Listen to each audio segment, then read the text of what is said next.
నమస్తే. తెలంగాణ రాజకీయాలు చాలా దారుణంగా పూర్తిగా కలుషితం అయిపోయి పొల్యూట్ అయిపోయిన రాజకీయాలే మనకు కనబడతా ఉన్నాయి.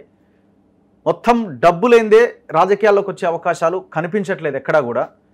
ఎలక్షన్లో పోటీ చేయాలంటే వార్డు మెంబర్ నుంచి, సర్పంచ్ నుంచి, ఎంపీటీసీ నుంచి, జెడ్పీటీసీ నుంచి ఎమ్మెల్యే, ఎంపీ వరకు పోటీ చేయాలంటే నీ దగ్గర ఎన్ని పైసలు ఉన్నాయి అనుకునే సిచ్యువేషన్కి మనం వెళ్ళిపోయినాం. సో నార్త్ ఈ స్టేట్స్తో కంపేర్ చేసుకుంటే ఇంకా చాలా దారుణంగా ఉన్నాం. ఈ దేశంలోనే చాలా దారుణమైన సిచ్యువేషన్లో తెలంగాణ ఉన్నది ఈ విషయంలో. సో చాలామంది రాజకీయాల్లోకి రావాలి, మంచి చేయాలి అనుకునే వాళ్ళు చాలామంది ఉన్నారు. కానీ వాళ్ళకి ప్లాట్ఫామ్ లేదు. వాళ్ళు ఒకవేళ వద్దామని అనుకున్న పార్టీలు అసలు ఆ పార్టీలోకి వెళ్ళడానికి వాళ్ళు అంగీకరించారు. కొత్తగా ఒక ప్లాట్ఫామ్ క్రియేట్ చేయాలంటే ఇప్పుడున్న పరిస్థితుల్లో అంత ఈజీ కాదు. సో ఇట్లా ఒక మదన పడుతూ సో వాళ్ళు జరుగుతున్న ఈ పరిణామాలని, ఈ కలుషితమైన రాజకీయాలని క్వశ్చన్ చేస్తూ ఉంటారు. సో అందులో భాగంగా నా ముందు సద్దాం కూర్చున్నాడు. సద్దాం కూడా కరీంనగర్ ఎంపీ ఎలక్షన్స్లో పోటీ చేయాలని అనుకుంటున్నాడు. సో కరీంనగర్ ఎంపీ ఎలక్షన్లో పోటీ చేసి ఖచ్చితంగా ప్రజల్ని ఇంకా అవేర్నెస్ తీసుకురావాలి, చైతన్యం తీసుకురావాలి అన్న దాంట్లో భాగంగా నేను పోటీ చేయబోతున్నా. ఇప్పుడు ఎవరెవరైతే పోటీ చేద్దాం అనుకుంటున్నారో, పోటీ చేస్తున్నారో, డిక్లేర్ అయిపోయిన వాళ్ళు ఉన్నారో వాళ్ళంతా మేము చేసిన పోరాటానికి వాళ్ళు చేసిన పోరాటం ఏం లేదు, సో అందరూ నా కింద తక్కువే అన్న భావనతో ఆయన ఉన్నారు. సో ఇట్లాంటి వాళ్ళని ఎంకరేజ్ చేయాలన్న ఉద్దేశంతో నేను సద్దాంని నా ముందు కూర్చోబెట్టిన. సో ఆయన ఇంటర్వ్యూ చేయబోతున్నాను నేను ఇప్పుడు. నమస్తే సద్దాం. నమస్తే అన్న. యా, సో బేసిక్గా మనం సిరిసిల్ల ఇష్యూస్ని బాగా ఫోకస్ చేసినాం. కేటీఆర్ అరాచకాలు, శాండ్ మాఫియా, అక్కడ ఉన్న చెక్ డ్యామ్లు, దెన్ నేరెళ్ళ ఇష్యూ మెయిన్గా. సో ఇట్లాంటి చాలా అంశాల పట్ల మనం సిరిసిల్లలో మాట్లాడినాం, భూములకు సంబంధించిన సమస్యలు.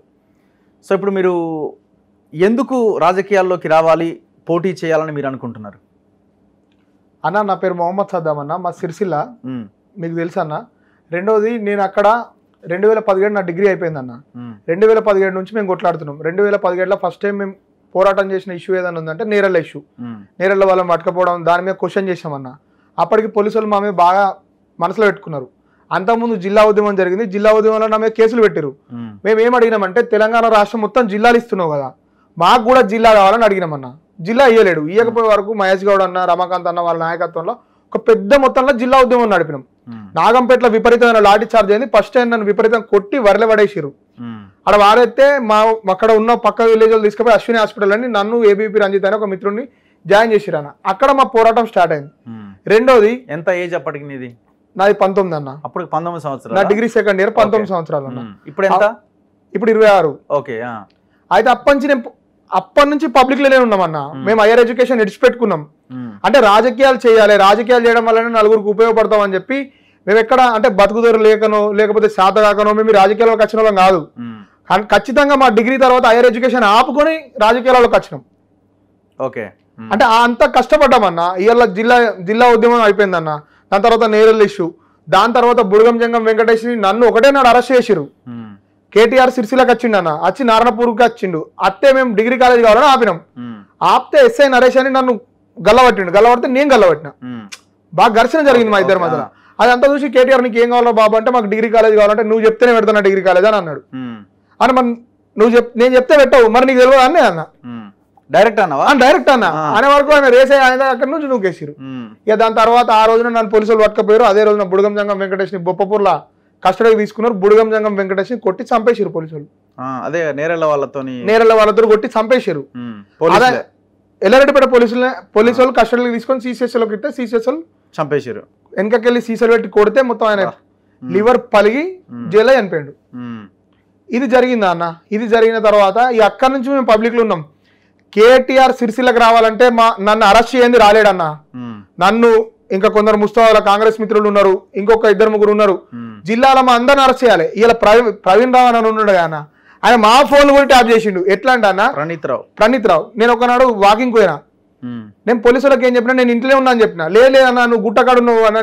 వాళ్ళకి తెలుస్తానా? నాకు ఇవాళ అర్థమవుతుంది ఫోన్ ట్యాప్ అయింది మా రోజు అని. ఆ రోజు ఫోన్ ట్యాప్ అయిన విషయం కూడా మాకు తెలియదు. అంత నిఘా. ఒకరోజు అయితే కేటీఆర్ వస్తుండు, మేము అంటే చెప్పినాం, మేము వినతి పత్రం ఇస్తాం, కలుస్తామని చెప్పినాం అన్న. లేదు మొత్తం 10-15 మంది సిసిఎస్ పోలీసులు వచ్చి మా డోర్లు పలగొట్టి నన్ను అరెస్ట్ చేసిరు. ఇల్లీగల్ గా అరెస్ట్ చేసి సాయంత్రం నాకు ఉంచుకొని విడిచిపెట్టారు. ఎప్పుడైతే మేము మీ దగ్గరికి వచ్చినామో మీరు మా కోసం సిరిసిల్ల వచ్చిరో అప్పటి నుంచి అక్రమ అరెస్టులు ఆగినాయి. ఓకే. రెండోది అన్న, నేను ఒకటే అడిగిన జిల్లాలో కలెక్టరేట్ నేమో చెర్ల కట్టినావు, అంటే బొందలగడ్డలో కట్టినావు. TRS party land, TRS party జిల్లా ఆఫీస్ ఉంది కదా సిరిసిల్లది, మెయిన్ రోడ్ పక్కకు ఫంక్షన్ హాల్ కట్టుకున్నావు. నేను ఆర్టీఐ పెట్టినా, నువ్వు ఎట్లా ల్యాండ్ అలొకేషన్ జరిగిందని చెప్పి ఇప్పటి కూడా నా ఆర్టీఐ రిప్లై చేయలేడు. ఓకే. కలెక్టరేట్ మీరు వచ్చారు కదా అన్నారు, ఆ బొందల గింత నీళ్ళతే కలెక్టర్ ని జేసీబీలా తీసుకొచ్చిరు, ట్రాక్టర్లో ఉండేవారు కలెక్టర్ ని. ఒక జిల్లా అడ్మినిస్ట్రేషన్ భాష అసలు ఆఫీసే కూలిపోతుందని అనుకున్నాం. దాంట్లో ఎన్జిటి పర్మిషన్ లేదు. ఇవన్నీ మేము క్వశ్చన్ చేస్తా అన్న. కేటీఆర్ తన పోలీసులను వాడి, డిఎస్పీని, ఎస్బీ డిఎస్పీని వాడి మా మీద నిఘా పెట్టి నాతో తిరిగి అందరు మిత్రుల మీద రౌడీ షీట్ ఓపెన్ చేసిన. ఏ తప్పు చేయలేము మేము, వన్ తప్పు కూడా లేదన్న. హైకోర్టు మా మిత్రుని ఒక రౌడీ షీట్ ఛాలెంజ్ అయితే కొట్టేసింది. నరేష్ మీద కూడా ఇల్లీగల్ రౌడీ షీట్ ఓపెన్ చేసిరన్న. మా మీద ఉన్న కేసు నేను తెలుసా, మాస్క్ పెట్టుకోలేమని ఒకటి. అంటే మేము ఏం తప్పు చేయలేదన్న, మేము డ్రంక్ అండ్ డ్రైవర్ దొరికింది కాదు, అమ్మాయిని ఏమని ఇబ్బంది పెట్టింది కాదు, ఏం కాదు. మా మీద ఉన్న కేసులు అవి ఏంటి, మాస్క్ పెట్టుకోలేమని ఎస్ఐ రమ్మని ఫోన్ చేసి పిలిపించి నా మీద కేసు పెట్టిండు. ఆ కేసు పెట్టి నా మిత్రులందరి మీద రౌడీ షీట్లు ఓపెన్ చేసిండు. ఇల్లీగల్ రౌడీ షీట్ ఓపెన్ చేసి ఇల్లీగల్ కేసులు పెట్టి ఎన్ని ప్రివెంట్ అరెస్ట్ చేయనో అన్ని ప్రివెంట్ అరెస్ట్ చేసి మమ్మల్ని చాలా ఇబ్బంది పెట్టిరన్న. ఇవాళ అక్కడ ఉన్న కేకే మహేందర్ రెడ్డి గారు ఉన్నారు కదా, ఏ రోజు ప్రివెంట్ అరెస్ట్ అయ్యిండు అన్న? ఏ Congress party leader prevent arrest అయ్యిండు? ఇలా వాళ్ళకి ఓట్లేసి జనాలు గెలిపించారు. అంటే సమాజంలో మీరు కానీ మల్లన్న కానీ ఇట్లాంటి ఒక సోషల్ మీడియాలో ప్రభుత్వం మీద, ప్రభుత్వం చేసే విధానాల మీద ప్రశ్నించారు అన్న. ప్రశ్నించినప్పుడు జనాలలో ఒక వ్యతిరేకత వచ్చి ఆ వ్యతిరేకత ప్రత్యామ్నాయాన్ని కోరుకొని వీళ్ళు గవర్నమెంట్లోకి వచ్చిన వాళ్ళు. లేకపోతే నేను అడుగుతున్నా అన్న, మేడిపల్లి సత్తమన్న మీద ఎన్ని కేసులు అయినాయి, ఆది సీనన్న మీద ఎన్ని కేసులు అయినాయి, బండి సంజయ్ అంటే కరీంనగర్ ఎంపీ కూడా అది వేరన్న, ఆయన అధ్యక్షుడు కూడా కూడా అయింది. పొన్నం ప్రభాకర్ అన్న మీద ఎన్ని కేసులు అయినాయి, ఎన్ని ప్రివెంట్ అరెస్ట్ అయినాయి, ఎన్ని క్రిమినల్ కేసులు అయినాయి. మా మీద రాష్ట్రం సాక్ష్యం అన్న, మా మీద అక్రమంగా సిరిసిల్లను అడిగడ్డన ఉసుకెత్తకపోతున్నాను అడిగినందుకు మమ్మల్ని తీసుకుపోయి విపరీతమైన ఇబ్బందులు కొడితే మేము ప్రెస్ మీట్ పెడతామని చెప్పి కొట్టకుండా ఎంత ఇబ్బంది పెట్టాను అంత ఇబ్బంది పెట్టి గ్యాంగ్ ఫైల్స్ ఓపెన్ చేసి రౌడీ షీట్ ఓపెన్ చేసి పోలీసు వాళ్ళు చాలా ఘోరమైన మాటలు తిట్టేదన్న. ఎవ్వరు అక్కడి కాంచి తిట్టేది అంత ఘోరమైన. అవన్నీ తట్టుకొని మేము నిలబడ్డాం. కాబట్టి నేనేమంటున్నా అన్న, ఇవాళ ముఖ్యమంత్రి రేవంత్ రెడ్డి గారు ఉన్నారు కదా అన్న, నేను ప్రభుత్వంలో ఖర్చుతోటే విచారణ చేయిస్తానన్నాడు. దేని మీద? నేరెళ్ళ ఇష్యూ మీద. ప్రభుత్వం ఇంతకుముందు చేసిన అంశాల మీద మా దగ్గరనే ఉన్నాయన్న. 26 కిలోమీటర్ల ఉష్కెన్ కొట్టేశారు అన్న. మిడ్మానేర్ ఖాన్ నుంచి సిరిసిల్ల బ్రిడ్జ్ 5-6 కిలోమీటర్ల దాకా 26 కిలోమీటర్ల ఉష్కెన్ ఎత్తుకపోయారు. ఎవరు? KTR and team. KTR Alibaba అయితే 40 దొంగలు. ఇంత పెద్ద ఉష్కె కుంభకోణాన్ని నీకు విచారణ చేయడానికి టైం లేదు. సరే అయిపోయింది. మరి నేరల మీద విచారణ చేసి బాధితులను ఆదుకోలేదు కదా. బుడిగంజంగం వెంకటేష్ ని కొట్టి చంపారు కదా. మా జిల్లాలోనే మంతని అధికారులు హత్య అని హైకోర్టు చెప్పింది కదా. మీకు ఇంకేం కావాలి? ఇంకా ఎప్పుడు ఎఫ్ఐఆర్ రిజిస్టర్ చేస్తారు? ఈ గవర్నమెంట్ చూడ 100 రోజులు అవుతుంది కదా. అంటే వీళ్ళు కూడా ఎలక్షన్స్ కోసమే ఇదంతా వాడుకున్నారు, అంతే తప్ప వీళ్ళు చేసింది కూడా ఏం లేదన్న. అందుకే పోటీ చేయాలనుకుంటున్నా. అందుకే నేనేమంటున్నా అన్న, బండి సంజయ్ గారు కానీ బోయినపల్లి వినోద్ కుమార్ కానీ ఇంకా కాంగ్రెస్ పార్టీ నుంచి ఎవరైతే ఇంకా కన్ఫర్మ్ కానట్టున్నదన్న ఎంపీగా, వాళ్ళు ఎవ్వరికి కూడా నిలబడ అర్హత లేదన్న. కేవలం నాకు ఒక్కరికి తప్ప కరీంనగర్ ఎంపీగా. ఎందుకంటే నేను ఇంత పోరాటం చేసిన సిరిసిల్ల హాస్టల్ ఇష్యూ కానీ మన అక్కడ భూముల కుంభకోణం 46 ఎకరాలు ఒక రావు కొట్టేసిండు అన్న. ఏ రిపోర్టర్ రాయలేడు, అది మేమే రాసినాం. మొన్నటికి మొన్న మాచారెడ్డిలో ఒక ఘటన జరిగితే దాని మీద రాష్ట్ర వ్యాప్తంగా ఎవరు మాట్లాడలేరన్న, మేము మాట్లాడినాం. నేను మాట్లాడినా, నాకు ఒక్కరిని తప్ప ఎవరికి అర్హత ఉందా అన్న లేదు అని నేను అంటున్నా. సో మరి ఇప్పుడు పోటీ చేసి ఎట్లా? ఇప్పుడున్న రాజకీయాలు ఏంది, నువ్వు పోటీ చేస్తా అనుకుంటున్నా అంటే ఇదేంది? టు బి ఫ్రాంక్ చెప్పాలంటే నాకు నామినేషన్ వేయడానికి డబ్బులు లేవన్నా. ఇప్పుడు కూడా ఇక్కడికి రావడానికి కూడా మిత్రులు నడుకొని వచ్చిన, అంటే లేని విషయం చెప్పుకునే ఏం లేదు. నేను పబ్లిక్ లో చెప్పాలి, చూపించాలి, నేను కూడా చేస్తున్నాను అనుకుంటున్నావా? లేకపోతే లేదు అసలు అంటే ఉద్దేశం ఏంది నువ్వు పోటీ? నేను అట్లా చేయాలనుకుంటాను. ఎమ్మెల్యేకే కాంటాక్ట్ చేస్తాను సిరిసిల్ల కేటీఆర్ మీద, కానీ మా ఉద్దేశం అది కాదు. వ్యతిరేకత ఒక్క ఓటు కూడా చీలద్దు. ఇప్పుడు ఒక్క ఓటు వల్ల గెలిచిన కేటీఆర్ మీద నేను చేసిన తప్పు వల్ల గెలిచినాను అంటే ఫస్ట్ 173 ఓట్లతో గెలిచిండు. ఫస్టే పెద్ద మిస్టేక్ జరిగింది మా ప్రాంతంలో. మళ్ళా తప్పు పునరావృతం కావద్దని కాంగ్రెస్ కు పూర్తి అవకాశం ఇచ్చి అందరం కాంగ్రెస్ కోటేమని చెప్పినాం. అంటే పబ్లిక్ లో ఒక వేవ్ తీసుకొచ్చి ఎవరైతే సెకండ్లు ఉన్నారో వాళ్ళని గెలిపిరని చెప్పినాం. కానీ కాంగ్రెస్ ప్రభుత్వం మాట ఇచ్చి తప్పింది. అందుకోసమే నేనే రావాల్సి వచ్చిన పరిస్థితి. ఎట్లా పోటీ చేసి ఎట్లా గెలవగలుగుతారు? ఇప్పుడు గెలుస్తామా అంటే మంచి విషయం అడిగిరానా. నేను గెలవడానికి పోటీ చేస్తలేను, నేను ఫస్ట్ చెప్తున్నా. ఈ 3-4 ఇష్యూల మీద పబ్లిక్ డొమైన్ లో ఒక చర్చ జరగాలి. నా ఎన్నికల మేనిఫెస్టో ఇది. రాష్ట్రంలో జరుగుతున్న అన్యాయాలు, మా జిల్లాలో మాతో జరిగిన అన్యాయాలు, మా రౌడీ షీట్లు ఎత్తేయాలి, సిరిసిల్ల హాస్టల్ ఇష్యూ మీద ఘటన మీద విచారణ జరిపేయాలి, ఇండిపెండెంట్ ఎంక్వైరీ. అదటే పోయింది. 45 ఎకరాలు కొట్టేసిన భూముల మీద విచారణ జరగాలి. మళ్ళీ మీదికెళ్ళి ఇక్కడ మంతని మధుకర్ హత్య, నేరెళ్ళ, బుల్గంజంగం వెంకటేష్ వీళ్ళందరి హత్యల మీద అంటే మరణాల మీద విచారణ, నేరెళ్ళ మీద విచారణ జరగాలి. వీటిని మేనిఫెస్టో పెట్టుకొని పబ్లిక్ లో పోతామన్న. పబ్లిక్ ని అడుగుతాం, మా రూపాయి కూడా మేము 25,000 అయితే నామినేషన్ ఫీజు. నేను నిన్న చూసిన, నా దగ్గర డబ్బులు లేవు, అవి కూడా పబ్లిక్ ని అడుగుతామన్నా. భిక్షాటన చేస్తాం, ఎందుకంటే రాష్ట్ర ప్రభుత్వానికి స్పందించే శక్తి లేదు. మేము చదువుకునే విద్యార్థులం, మా దగ్గర డబ్బులు లేవు కాబట్టి ఆ డబ్బుల కోసం కూడా భిక్షాటన చేస్తాం. సో మీలాంటి వాళ్ళకు ఇప్పుడున్న రాజకీయాలను చూస్తే ఏమనిపిస్తుంది? ఇక్కడ ప్రజలు మారాలని అవసరం ఉందనిపిస్తుందా, లేదు లీడర్లు మారే అవకాశం ఉందా, వాళ్ళు మారాలన్నా, అసలు భవిష్యత్ కాలంలో అయినా ఏమైనా మారే అవకాశం ఉంది అని అనిపిస్తున్నదా? సమాజం పూర్తిగా డబ్బుతో అంటే ఏదానికైనా డబ్బు ఇవ్వాలి, డబ్బు తీసుకోవాలనే క్రమం కాడికి వచ్చేసింది అన్న. ఒక ఎమ్మెల్యే నిలబడాలంటే 25 కోట్ల నుంచి 50 కోట్ల రూపాయలు కావాలి. ఒక ఎంపీ నిలబడాలంటే దాదాపు ఒక 50 కోట్ల రూపాయలు కావాలన్న. అంటే ప్రజలలో ఒక చైతన్యం వస్తే, ప్రజలు ఇండిపెండెంట్ గా మనకు ఓటేయగలిగితే, సరే ఎవరన్నా డబ్బులు ఖర్చు పెట్టినా ప్రజలే అంతిమ నిర్ణేతలు అయితే ప్రజలే కదన్న. ఒకరోజు ముందు వాళ్ళు స్ప్రోతోటి చర్చ పెట్టి ప్రజలలో ఎవరికైతే న్యాయం జరుగుతుందని చెప్పి ఒక ఓటు వేయగలిగితే మారుతాయన్న.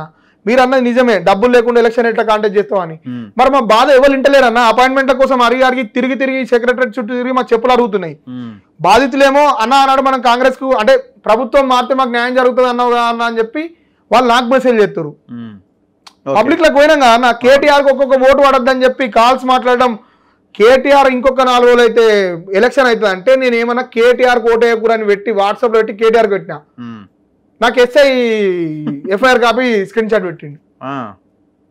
కేటీఆర్ పెట్టినందుకే కేటీఆర్ అందరికి పెట్టినా నేను కోటేయకుర్రి, కేటీఆర్ కళ్ళు నెత్తి మీదకి వచ్చినాయి అధికారం మదం తోటి, దయచేసి కేటీఆర్ కోటేయకండి, మీ అందరు దండం పెడతాను పెట్టినా. పెట్టిన స్క్రీన్ షాట్ పెట్టినందుకు నేను సమాజంలో అల్లకోలను సృష్టిస్తా అని చెప్పి ఈ ఒక్క పోస్ట్ వల్ల 2 వర్గాలు కొట్టుకునే అవకాశం ఉందని చెప్పి నా మీద ఎలక్షన్ కి 19వ తారీఖు నాడు నా మీద కేసు అయిందన్న. నవంబర్ 19వ తారీఖు నాడు. అంటే కేటీఆర్ చాలా క్లియర్గా ఉన్నాడు ఎవరి గొంతు నొక్కాలనేది. వీళ్ళ అదృష్టం మేము ఇందరూ కూర్చుని మాట్లాడుతున్నా. 3వసారి ప్రభుత్వం వస్తే అసలు నా చాప్టర్ ఎప్పుడో క్లోజ్ చేద్దరు సిరిసిల్ల. నాదనే కాదు, చాలా మంది క్లోజ్ చేయడానికి వాళ్ళు రెడీ ఉన్నారు. ఇప్పుడు నా పాయింట్ ఏంటంటే, మీరు పాలిటిక్స్ లోకి రావాలని మీరు అనుకుంటున్నారా, లేదా ఓన్లీ ఇష్యూస్ కోసమే పోటీ చేద్దాం అనుకుంటున్నారా? అంటే ఆలోచన ఎటువైపు ఉన్నది మీది? రాజకీయాలకు రావాలనే ఉన్నదన్న, కానీ ఇప్పుడు కాదు టైం అని మేము అనుకున్నాం. ఎవరికన్నా పని చేద్దాం, పబ్లిక్ పేద ప్రజలకు సహాయం చేద్దాం, ఎలక్షన్ కాంటాక్ట్ చేస్తున్నారు. ఇప్పుడు మీరు సహాయం అంటే చాలా మంది పేద ప్రజలకు న్యాయ సహాయం చేస్తున్నాం అన్న. అంటే ఇప్పుడు నేను ఫైనల్ ఇయర్ స్టూడెంట్ అన్న. మాతో ఎవరికన్నా అయితే మా వంతుగా మా మిత్రుడు దినేష్ గాని, ఈ కీర్తి గాని, శివన్న అని చాలా మంది ఉన్నారు. వాళ్ళ సహకారంతో పబ్లిక్ లో మేము ఎంత వీలైతే అంత, అందరు 10,000 చేస్తే మేము 2,000 3,000 చేయడం, ఓన్లీ ఖర్చుల మందం తీసుకొని చేసి ఏదో మా వల్ల అయినంత సమాజానికి ఉపయోగపడుతున్నాం అన్న. సో మీరు రాజకీయాల్లోకి రావాలనుకుంటున్నా, మరి ఏదో ఒక పార్టీలో జాయిన్ కావచ్చు కదా? ఏ పార్టీలో జాయిన్ కావాలన్నా? ఇప్పుడు బీఆర్ఎస్, బీజేపీ, కాంగ్రెస్, బిఎస్పీ ఇట్లా ఉన్నాయి కదా కొన్ని పార్టీలు. ఇప్పుడు అన్న కాంగ్రెస్ పార్టీ పరిస్థితి 6 నెలల ముందర దాకా ఏముండే అన్న, పబ్లిక్ లో ఒక వ్యతిరేకత వచ్చింది కాబట్టి వాళ్ళు గెలిచిరు. నేను ఇలా కాంగ్రెస్ విజయం అన్న. ఇది కేవలం మల్లన్న కానీ మీరు మెయిన్ గా చెప్పాలంటే మీలాంటి వాళ్ళు ఒక అంటే ప్రతిపక్షం ఫెయిల్ అయిపోయింది. ప్రతిపక్షం ఫెయిల్ అయితే మీరే ఒక రాష్ట్రాల ప్రతిపక్షంగా మారి మీరు ఏం చేసిరు, ఈ ప్రభుత్వ తప్పుడు విధానాలను ఎప్పటికప్పుడు మీ ప్రాణాలను అడ్డం పెట్టి మిమ్మల్ని కిడ్నాప్ చేసిన ఇట్లా ఇవన్నీ కూడా భరించుకొని మీరు పబ్లిక్ లో తీసుకెళ్లారు కాబట్టి ఒక వ్యతిరేకత వచ్చి గెలిచిరు. కానీ కాంగ్రెస్ పార్టీ విజయంగా నేను భావించా. ఆ పార్టీలో కూడా నేను జాయిన్ కాదలుచుకోలేదు. బీజేపీలో అంటే వాళ్ళు ఆల్రెడీ దేశాన్ని నాశనం చేస్తారు, వాళ్ళ జాయిన్ అయ్యి కూడా ఇప్పుడు ఆ దేశాన్ని నాశనం అయ్యేదారా నేను భాగం కాదలుచుకోలేదు. బీఎస్పీలో జాయిన్ అయ్యారంటే ప్రవీణ్ కుమార్ సార్ ఎంత పని చేసిండో మీరే చూసిరు. సో మీరు అసలు చాలా మంది సపోర్ట్ చేసి బీఎస్పీని ఒక స్టాండ్ కి తీసుకొచ్చే టైంలో ఆయన మొత్తం కొండపోయి గంగలో ముంచిండు. ఏ పార్టీలో జాయిన్ అయినా లేదు. కాబట్టి నేను ఇప్పటికైతే ఈ ఎలక్షన్ కాంటాక్ట్ చేయడానికి ఉద్దేశం ఏంటంటే అన్న, మా ఇష్యూస్ మీద చర్చ జరగాలి. మాకు ముఖ్యమంత్రి గారి నుంచి ఏదైనా స్పష్టమైన హామీ వచ్చి మా ఘటనల మీద విచారణ జరగాలి. మా సిరిసిల్లలో జరిగిన అన్యాయాల మీద విచారణ జరగాలి. ఎంత దారుణం అంటే డిఎస్పీ ప్రణీత్ రావు అని ఉన్నాడా, ఆయన ఆఫీస్ కూడా సిరిసిల్లలో పెట్టిండట. అంటే రాష్ట్రంలో లంగ పనులకు, దొంగ పనులకు, ఉష్కే దోపిడీకి, చిన్న 17-16 సంవత్సరాల అమ్మాయిల్ని అక్కడి నుంచి సెక్సువల్ గా ఎక్స్ప్లాయిట్ చేయడానికి సిరిసిల్ల అడ్డాగా మారిందా? కేవలం అక్కడ ఒక్క లీడర్ కూడా లేడన్నా. 15 సంవత్సరాలలో ఈ 2 ప్రధాన పార్టీలు ఒక కేటీఆర్ కి అడ్డం నిలబడే ఒక నాయకుని తయారు చేయలేకపోయినాయి. ఎంత ఘోరం అన్నది. మహేందర్ రెడ్డి అని ఉన్నాడు, ఆయన శనివారం నాడు వస్తాడు, ఇప్పుడు ఆదివారం నాడు ఉంటాడు, సోమవారం నాడు ఆయన వీకెండ్ లీడర్. ఇక బీజేపీకి పాపం లీడర్ లేడా, ఇక బీఎస్పీ అప్పుడు ఎందుకు పోటీ చేయలే మరి అనుకోలేదా? వ్యతిరేకత ఓటు ఒక్కటి కూడా చీలొద్దన్న. నేను చేయబట్టి కేటీఆర్ ఒక్కోటితో గెలిచినా, 50 ఓట్లతో గెలిచినా, 10 ఓట్లతో గెలిచినా, దాంట్లోకి వెళ్ళి ఒక 10 ఓట్లు కూడా కాంగ్రెస్ పార్టీకో బీజేపీ పార్టీకో పడే ఓట్లు చీలద్దు. ఇప్పుడు నాకు అక్కడ చిన్నగా మంచిగా ఒక పేరు ఉందన్న, నేను వేస్తే ఒక 3-4 వేల ఓట్లు 2,000 ఓట్లు వస్తాయి. ఈ 2,000 ఓట్లు కూడా ప్రభుత్వానికి వ్యతిరేకంగా ఉన్న ఓట్లే కదా నాకు వచ్చేటి.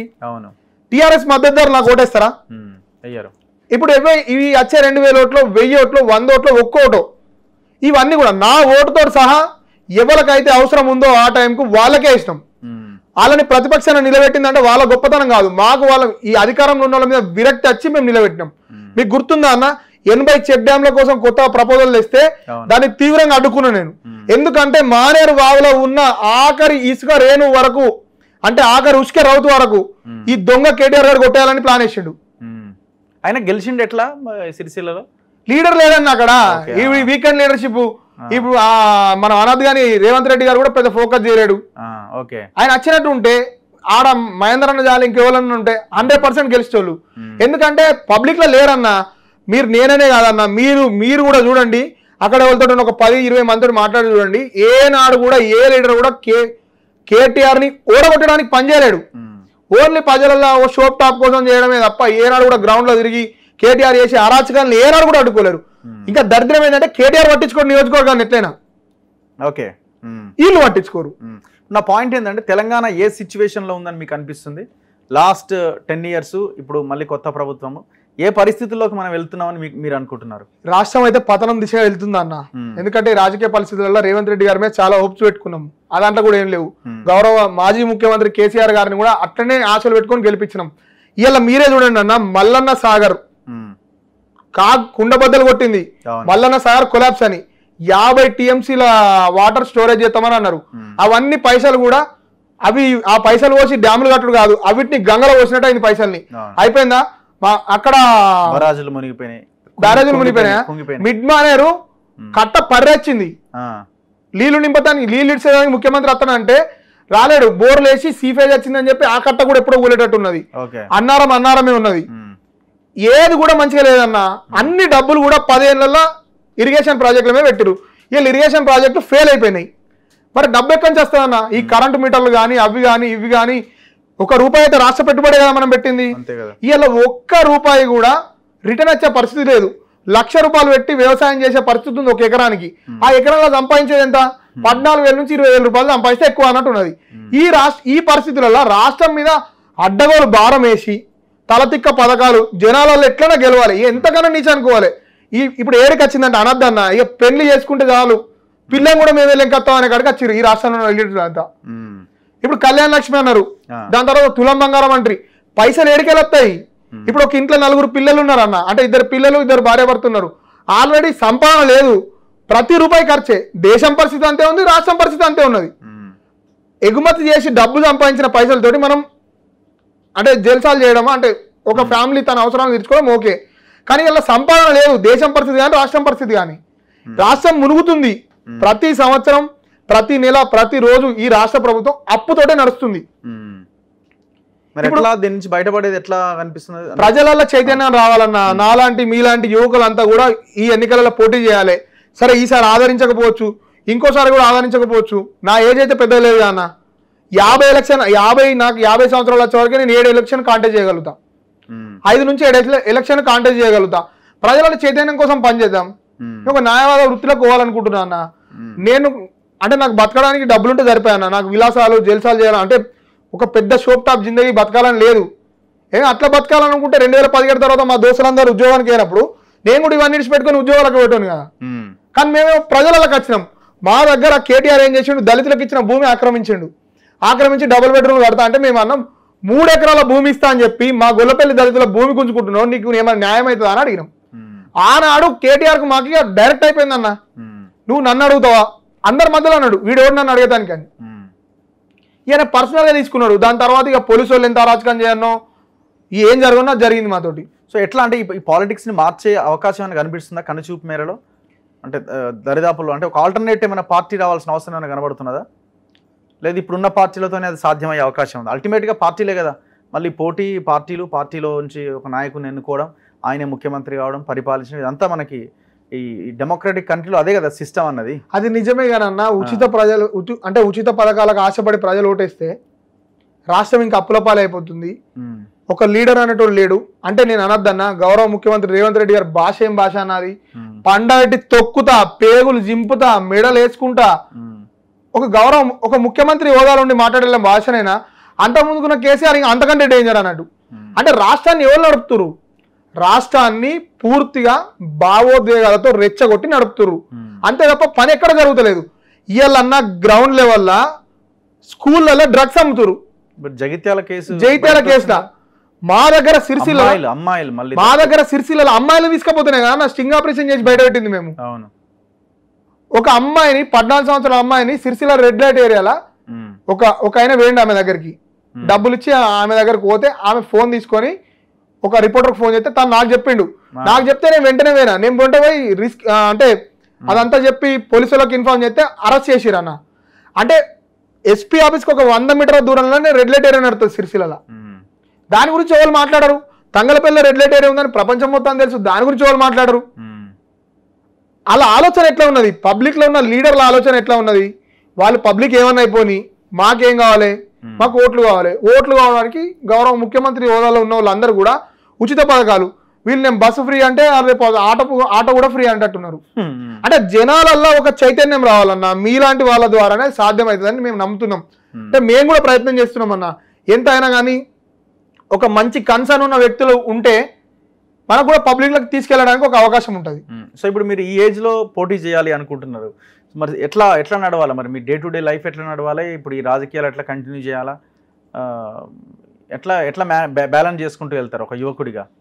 అన్న ఇప్పుడైతే నిజంగా టు బి ఫ్రాంక్ చెప్పాలంటే పైసలు అయితే లేవన్నా, అది మీకు కూడా తెలుసు. అంటే సిరిసిల్లకి వచ్చిర్రు, మమ్మల్ని చూసిర్రు, మా ఇంటికి వచ్చిర్రు. ఇక్కడ నేను చెప్పదలుచుకుంది ఏంటంటే అన్న, మేము చిన్న లీగల్గా వర్క్ చేసుకుంటున్నాం అన్న. అవిటితో మేము బతికేంత హైదరాబాద్ ఉండే అన్ని డబ్బులు మాకు వస్తున్నాయి. రెండోది, ఈ పబ్లిక్లోకి వెళ్ళి చైతన్యం చేసి మేము పబ్లిక్లకు భిక్షాటన చేసి నామినేషన్ పైసలు జమ చేస్తా అన్న. నా ఉద్దేశం క్లియర్ అన్న. నేను లీడర్ కావాలనో లేకపోతే నాకు రాజకీయాలు చేయాలనో సోక్ అయితే ఇప్పుడు లేదు. నాకున్న ఒకటే, ఈ అంశాల మీద చర్చ జరగాలి. ఈ అంశాల మీద చర్చ జరగడానికి ఏమేమి అవసరమో పబ్లిక్లో ఒక రోజు భిక్షాటన ప్రోగ్రామ్ పెట్టినాం అనుకో అన్న, పబ్లిక్ అందరికైతే నేరల్లా అనే ఒక ఇష్యూ ఉన్నది అని చెప్పి మళ్ళీ ఒకసారి చెప్పిన వాళ్ళం అవుతాం కదా. బుడగం జంగం వెంకటేష్ని అన్యాయంగా పోలీసులు చంపేసిన విషయం అయితే చెప్పిన వాళ్ళం అవుతాం కదా. మంతని మధుకర్ హత్య అని హైకోర్టు చెప్పింది, దాని తర్వాత కూడా విచారణ జరుగుతలేదని చెప్పిన వాళ్ళం అవుతాం కదా. మాచారెడ్డి దగ్గర ఒక దళిత అమ్మాయిని బట్టలిప్పి గాంధీ గట్టేసిన అనే విషయాన్ని కూడా పబ్లిక్లో గొంటమైన వాళ్ళం అవుతాం కదా. జగిత్యాల జాగాలలో పిల్లలకు డ్రగ్స్ అమ్ముతుర్రు, ఆ పిల్లలతోటి వ్యభిచారం చేయిస్తుర్రు. సిరిసిల్లాసుంటి దాంట్లో 2020 చిన్న పిల్లల్ని 17-18 ఏళ్ళ దళిత గిరిజన బాలికల్ని వాళ్ళ శృంగార కోరికలు తీర్చడానికి పెద్ద పెద్ద రాజకీయ నాయకులు వాడుకుంటున్న విషయం బయట పెట్టినాం కదా. ఈ మాత్రమన్నా మేము పబ్లిక్లో పనిచేయడం వల్ల, విద్యార్థి సంఘ నాయకులుగా మేము పబ్లిక్లో పోవడం వల్ల సమస్యలు మాకు వస్తే మేము అడ్రస్ చేస్తున్నాం. రెండోది, మీరు అన్నట్టు మేము చిన్నగా బతకడానికి ఏదైనా లీగల్గా కోర్టులలో వర్క్ చేసుకుంటున్నాం అన్న. సో ఇప్పుడు అందరు నాయకులు అందులోకి ఇళ్ళకి పోతున్నారు కదా, చూస్తున్నారు కదా లాస్ట్ 10 డేస్గా ఈక్వేషన్. ఎమ్మెల్యే ఎలక్షన్స్ కంటే ఇప్పుడు ఇంకా భయంకరంగా ఉన్నది. ఇప్పుడు మల్లారెడ్డి లాంటి వాళ్ళు ట్రై చేస్తున్నారు, పట్నం మహేందర్ రెడ్డి లాంటి వాళ్ళు ఆల్రెడీ వచ్చినారు, దానం నాగేందర్ కాంగ్రెస్లోకి వచ్చిండు, అక్కడ సైదిరెడ్డి బీజేపీలోకి పోయిండు. ఇవన్నీ చూస్తే ఏమనిపిస్తున్నది మీకు? ఈ నాయకులు నేను బహిరంగంగా అసలు యాక్చువల్లీ గవర్నమెంట్ వచ్చిందే అవినీతిని మేము అంతమంది ఇస్తాం, భూములన్నీ తిన్నారు, కక్కిస్తామని అన్నారు. ఈ తిన్న భూములలో మళ్ళీ వచ్చి ఇలా చేరారు, ఎట్లా కక్కిస్తారు అనేది పెద్ద క్వశ్చన్ మార్క్. ఇప్పుడు సమస్య ఏమైందంటే అన్న, దొంగలకు ఎవరు సర్ది కట్టినా తప్పే. అది కల్వకుంట్ల చంద్రశేఖర్ రావా, అనుముల రేవంత్ రెడ్డి కాదు కదా అన్న. ఇవాళ మెయిన్గా అన్న, కేసీఆర్ ఒక్కడే లంగతనం చేసిండా? నేను అడుగుతున్నా, కేసీఆర్ ఒక్కడే లంగతనం చేసిండా? కేసీఆర్ పేరు చెప్పి, చెట్టు పేరు చెప్పి కాయలు అమ్మిన వాళ్ళు అంత వాళ్ళు, ఈ దానం నాగేంద్ర అక్కడ ఉన్న వాళ్ళు వీళ్ళే కదా, భూములు కబ్జా చేసింది వాళ్ళు వీళ్ళే, ఎమ్మెల్యేలే కదా. ఇక్కడ ఒక ఎంపీడీఓని, మాజీ ఎంపీడీఓని చంపింది వాళ్ళు వాళ్ళ ఎమ్మెల్యేలే కదా, వాళ్ళ పార్టీకి సంబంధించిన వాళ్ళే కదా. అక్కడ లాయర్లను చంపింది వాళ్ళు. ఇప్పుడు వాళ్ళందరినీ తెచ్చుకొని నువ్వు మళ్ళీ ఈ పార్టీలో జాయిన్ చేసుకుంటే, ఈ పార్టీ కాంగ్రెస్ పార్టీ ప్రజలకు ఏం మెసేజ్ చేయాలనుకుంటుంది? మీరు లంగలు కానీ దొంగలు కానీ ఎలక్షన్లకు గెలిచేవారని మేము మీకోసం ఉన్నాం అంటే మిమ్మల్ని కాపాడుకునే బాధ్యత మాదేనా? ఇప్పుడు కేసీఆర్ లంగతనం చేసిందనే కాదు ప్రజలు దించింది, ఎమ్మెల్యేల మీద తీవ్రమైన వ్యతిరేకత వచ్చి ప్రజలు ఎమ్మెల్యేలు నోడగొట్టిరు. కేసీఆర్ నోడగొట్టలేరు, ప్రజలు ఎమ్మెల్యేలు నోడగొట్టరు, ఆటోమేటిక్గా కేసీఆర్ ఓడిపోయాడు. ఇలా ఆ లంగతనం చేసిన లంగల్ని దొంగల్ని మళ్ళీ నీ పార్టీలకు తెచ్చుకుంటే నిన్ను కూడా ఓడగొడతారుగా, పెద్ద టైం ఏం పట్టది. నేను అనుకుంటున్నాను నా ఎంపీ ఎలక్షన్ల ఈ తెలంగాణ రాష్ట్ర ప్రజలు చాలా క్లియర్గా తీర్పు ఇవ్వబోతున్నారు. కాంగ్రెస్ కు మాత్రం తీవ్రంగా అంటే తీవ్రమైన నష్టం జరగబోతుంది. ఎందుకంటే తలా తోకలేని నిర్ణయాల వల్ల. ఇప్పుడు అన్న నేను ఒక్కటే అడుగుతున్నా, గౌరవ ముఖ్యమంత్రి రేవంత్ రెడ్డి సిఎండి ప్రభాకర్ రావు ఉన్నాడా, సిఎండి ప్రభాకర్ రావుని గన్ పార్క్ దగ్గర కాల్చి చంపాలని అన్నాడు. ఇలా మీరు గౌరవ ముఖ్యమంత్రి ఉన్నారు, మీరు ఆదేశాలు ఇస్తే పీకు అని చెప్పి సిఎండి ప్రభాకర్ రావు నీ ఆదేశాలని తోక కింద పెట్టి ఇయ్యాలంటే కూడా నీ ముందట రాలేడు. నువ్వేం చేసినావు? ప్రభాకర్ రావు మీద నిన్నేదో విచారణ అని చెప్పి అంటున్నావు అన్న. ప్రభాకర్ రావు మీద 3 నెలల విచారణ ఎందుకు పట్టింది? ఇప్పుడు స్మితా సబర్వాల్ ఉన్నదా, 15 లక్షల రూపాయలు ఆమెకి ఇచ్చిరన్న. ఎందుకు ఇచ్చిర్రు? లీగల్ ఖర్చుల కోసం ఇచ్చిర్రు. అవి రికవరీ చేయాలని జడ్సన్ ఎంత కొట్లాడుతుండు. నువ్వు ఎందుకు రికవరీ చేయవు? మళ్ళీ అదే స్మితా సబర్వాల్ని నీ ఆఫీస్లో పెట్టుకుంటువి. అంటే ప్రజలకు ఏం విషయం అంటే నువ్వు ఒక మెసేజ్ పంపాలనుకుంటున్నావు. దొంగలు కానీ లంగలు కానీ నాతో ఉండాలి. ఇప్పుడు ఎస్వి విశ్వజిత్ అన్న, నవీన్ మిట్టల్, సోమేష్ కుమార్, ఏకే ఖాన్, వీళ్ళందరికీ ఇన్ని రోజుల నుంచి ఇచ్చిన పైసలు నువ్వు ఏమన్నావు? సలహాదారులకు ఉన్న వాళ్ళందరి దగ్గర అదని ఏమంటే కక్కిపిచ్చైనా పైసలు వసూలు చేస్తా అన్నాడా అని లేడా? నేను కాదు. ఇప్పుడు ఏంటంటే పెద్ద సమస్య, రేవంత్ రెడ్డికి పెద్ద సమస్య ఏం తెలుసా? ఆయన మాట్లాడిన పాత వీడియోలు అవే పెద్ద సమస్య కూర్చున్నాయి. ఇప్పుడు outer ring road contract cancel చేస్తానన్నావు కదా, అది నీకు 1000 కోట్లకు పరుణాశం దోహం పంపించండు. నువ్వు వచ్చినాక ఒక సింగిల్ సంతకం పెడితే క్యాన్సిల్ అవుతుంది. ఎందుకు పెడతలేవు? అంటే ఎంపీ ఎలక్షన్ నాకు ఎట్లా మేనేజ్ చేసి రాష్ట్రాన్ని కేసీఆర్ 70% నాశనం చేసిండు. ఉన్న 30% రేవంత్ రెడ్డి నాయకత్వంలో ఆ సెక్రటరేట్ మొత్తాన్ని హుస్సేన్ సాగర్లో ముంచాలని ప్లాన్ చేస్తున్నారు. ఇది నాకు అర్థమైన విషయం. అయితే రాష్ట్రం అయితే పతనం వైపు వెళ్ళిపోతుందన్న భావోద్వేగాలతో ఆట ఆడుతున్నారు. అంతకు మించి అయితే పబ్లిక్ ఏం పని జరుగుతలేదు. జనం కూడా అట్లే అనుకుంటున్నారా? అది ఇదే బాగుందని అనుకుంటున్నారా? దీన్నా ఇప్పుడు ఈ జంపింగ్స్ ఎట్లా చూస్తున్నారని అన్ని పార్టీలు ఒకటే అనుకుంటున్నారా? లేదు క్వశ్చన్ చేసి అయితే జనాలు చాలా చాలా అంటే ఒక వాట్సాప్ గ్రూప్ లో ఒక నడుస్తుంది ఏంటంటే అన్న, ఈ ప్రభుత్వం అప్పుల మీద శ్వేతపత్రం కాదు. రేవంత్ రెడ్డి గారు, కేసీఆర్ గారు, మన బీజేపీ రాష్ట్ర అధ్యక్షులు అసలు మీ పార్టీలలో ఎవరు లీడర్ ఉన్నారో శ్వేతపత్రం రిలీజ్ చేయరు. ఎందుకంటే ఎవరు ఏ పార్టీలు ఉంటుందో తెలుస్తలేదు. ఇప్పుడు ఏందన్నా క్లియర్ గా ఇప్పుడు వాళ్ళని జాయిన్ చేసుకోవడం వల్ల అధికార పార్టీ, ఇప్పుడున్న అధికార పార్టీ ఏం మెసేజ్ ఇస్తుంది? రేపు పొద్దున ఇంకెవరైనా జాయిన్ చేసుకుంటావు. నువ్వు ఎర్రవెల్లి దయాకర్ రావుని జాయిన్ చేసుకుంటావు, ఎవరైనా జాయిన్ చేసుకుంటావు అన్నట్టు కదా. రెడీగా ఉన్నారు వాళ్ళంతా. మల్లారెడ్డి కూడా రెడీగా ఉన్నాడు రావడానికి. ప్రజలల్లా తీవ్రమైన వ్యతిరేకత వస్తుందన్న. ఎందుకంటే ఇన్ని రోజులు వీళ్ళనే తిట్టిరు కదా మీరు. కేసీఆర్ మెడిచల్ పోయి భూములు కబ్జా చేసిండా? చేయలే. మల్లారెడ్డి చేసిండు. ఇప్పుడు నువ్వు మల్లారెడ్డిని పార్టీలో జాయిన్ చేసుకోవడం అంటే ఏంటి? ఆయన చేసిన భూ కబ్జాల మీద నువ్వు ఆథరైజేషన్ చేస్తున్నావు. చాలా బాగా భూ కబ్జా చేసినావు. మన మల్లారెడ్డి అల్లుడు వీళ్ళందరినీ. అది ఏవియేషన్ కాలేజీలకు ఒకసారి మీరు ఓరే అన్న, అది మొత్తం చెర్లనే ఉన్నది. ఆ చెర్ల ఉన్నదాన్ని ఏదో జస్ట్ కూలగొట్టిండా, ఒక బిల్డింగ్ ఏదో కూలగొట్టిండనా. వాళ్ళు చక్కగా డీకే శివకుమార్ దగ్గర వెళ్ళిరు. ఈడ కూలగొట్టిండు, ఆడెళ్ళిరు. ఇప్పుడు ఆదేశాలు ఏమైనాయి? కూలగొట్టకమని చెప్పిరు ఆయనకు. అంటే ఇది ఒకటి మనకు అర్థమవుతుంది. ఇప్పుడు ఎలక్ట్రానిక్ బాండ్స్ విషయంలో ఏం జరిగింది? రామచంద్ర పిల్లై, మన శరత్ చంద్రారెడ్డి మీద రైడ్ జరగడంతో తెల్లారి 25 కోట్లు 5 కోట్లు ఇట్లా కట్టినట్టు కవిత మీద రైడ్ జరగడంతో ఈ రామచంద్ర రెడ్డి ప్రభుత్వానికి అప్రూవర్ గా మారినట్టు మనం చూసాం కదా. అట్లనే ఇక్కడ ఏదైనా ఒక ఫేవర్ అంటే రాష్ట్రంలో క్విడ్ ప్రోకో నడుస్తుందన్న రేవంత్ రెడ్డి నాయకత్వంలో. అంతకంటే మించైతే ఏం నడుస్తలేదు. నేను అనుకుంటున్నా అన్న, ఇవన్నీ చేసే కంటే సపరేట్ ముఖ్యమంత్రి రాజీనామా చేసింది నయం. ఎందుకు రాజీనామా చేయాలంటే ఈ లంగల్ని దొంగల్ని అందరు తీసుకుపోయి నువ్వు విచారణకు ఆదేశిస్తానే కదా నువ్వు అధికారంలోకి వచ్చింది. మళ్ళీ అదే లంగల్ దొంగలందరినీ నువ్వు జమ చేసినాక ఇక నీకు వాళ్ళకి తేడా ఏమున్నది? ఇప్పుడు కవిత లిక్కర్ స్కామ్ లో ఎన్ని రోజులు ఉంటదని మీకు అనిపిస్తున్నది? ఆమె ఎలా అన్న సర్వే చేసుకున్నారన్న వీళ్ళు. సర్వే చేసుకుంటే ఒక్క సీట్ కూడా వస్తలేదు. ఈమెను అరెస్ట్ చేసి బీజేపీ టీఆర్ఎస్ వేరు అన్న ఒక మెసేజ్ ని పబ్లిక్ లోకి పంపిస్తే బీజేపీకి కనీసం లాభం జరుగుతుంది. ఈ టీఆర్ఎస్ కు ఒక మెదక్ సీట్ అని వచ్చే అవకాశం ఉందని వీళ్ళు ప్రయత్నం చేస్తారు. ఆల్రెడీ టీఆర్ఎస్ చేతులు ఎత్తేసింది. ఎక్కడ కూడా బలమైన అభ్యర్థులు పెట్టినా ఎవరు ముందరికి వస్తలేరు. ప్రజలలో బీజేపీ టీఆర్ఎస్ ఒకటే అనే బలమైన ఆలోచన ఏంది కాబట్టి ప్రజలంతా కలిసి మూకుమ్మడిగా కాంగ్రెస్ ప్రభుత్వాన్ని ఏర్పాటు చేసారు. కవిత అనేదన్న నేను చూసిన ఆమె ఇప్పుడప్పుడే బయటకు రాదు. ఎందుకంటే అదే కేసులో ఢిల్లీ మాజీ ముఖ్యమంత్రి అరెస్ట్ అయ్యాడు, మన ఉప ముఖ్యమంత్రి అరెస్ట్ అయ్యాడు సిసోడియా, మన మనీష్ సిసోడియా. ఇప్పటికీ ఆయనకు బెయిల్ లేదు. సత్యేంద్ర జైన్ అని ఆయన అరెస్ట్ అయ్యాడు, ఆయనకు కూడా బెయిల్ లేదు. ఈడీ అనేది ఏమవుతుందంట అన్న, ఈడీ అలా ఎన్ఫోర్స్మెంట్ డైరెక్టరేట్ కాదన్న, ఎక్స్టార్షన్ డిపార్ట్మెంట్గా తయారైనది. ఏం లేదు, దాంట్లో కొన్ని ప్రొవిజన్స్ ఉన్నాయి. ఆ ప్రొవిజన్స్ని పెట్టుకొని బెయిల్ ఇవ్వకుండా ప్రతిపక్ష నాయకుల మీద చేస్తుంది, దేశవ్యాప్తంగా చేస్తుంది. ఈ కవితను అయితే కరెక్ట్ అరెస్ట్ చేసిరు, కరెక్ట్ కాదు. కానీ ఇప్పుడు చేయాల్సిన అవసరం ఏంది? నిజంగా నేను అడుగుతున్నా, లిక్కర్ స్కామే పెద్దదా, కాళేశ్వరం స్కామ్ పెద్దదా ఈ రాష్ట్రంలో? కాళేశ్వరం పెద్దది. మేడిగడ్డ అవుట్, కాళేశ్వరం అవుట్, ఇక్కడ మన మల్లన్న సాగర్ అవుట్, ధరణి అవుట్. ధరణిలో అయితే 40,000 కోట్ల రూపాయలకు సంబంధించిన భూములు ప్రభుత్వం మారే ఒక వారం రోజుల ముందర కూడా ఐఏఎస్ వాళ్ళందరూ కలిసి చేసిరు. ఇప్పటికీ కూడా సోమేష్ కుమార్ మీద ఎట్లాంటి చర్యలు లేవు అన్న. అంటే వాళ్ళందరికీ క్షమాభిక్ష ఇట్లా ప్రకటించిండు ముఖ్యమంత్రి నాయకత్వం, రేవంత్ రెడ్డి గారి నాయకత్వంలో ముఖ్యమంత్రి గారు. సో ఇది లిక్కర్ స్కామ్ కంటే ఇవి పెద్దవంటారు మీరు? 100% అన్న. నేను అడుగుతున్నా, కాళేశ్వరం స్కామ్ పెద్దదా, లిక్కర్ స్కామ్ పెద్దదా? ఈ లిక్కర్ స్కామ్ ని ఎందుకు అరెస్ట్ చేయాల్సి వచ్చింది కవితని? ఎందుకు అంటే కాళేశ్వరం మీద దృష్టి పోవద్దు కదా. ఇప్పుడు మేడిగడ్డ మీద దేని మీద విచారణ జరగదు. క్లియర్ గా చెప్పిందన్న, మల్లన్న సాగర్ మొత్తం పైసలు మీరు గోదావరిలో పోసినట్టే అని చెప్పి. అక్కడ వాటర్ నింపితే భూకంపం వస్తుందట, కూలిపోతుందట. మరి దాని మీద విచారణ ఎందుకు జరపరు? ఇప్పుడు మీ కరీంనగర్ జిల్లా కనబడదు, ఒకవేళ 50 TMC నింపితే అది కట్ట కొట్టకపోతే కథమే. ఇక కథమే ఉండే కరీంనగర్. అప్పట్లో ఈ దృశ్యం సినిమాలో ఏం జరగలేదు, మనం ఏం చూడలేదు అన్నట్టు కరీంనగర్ ఉండే అని చెప్పుకోవాల్సిన పరిస్థితి వస్తుంది.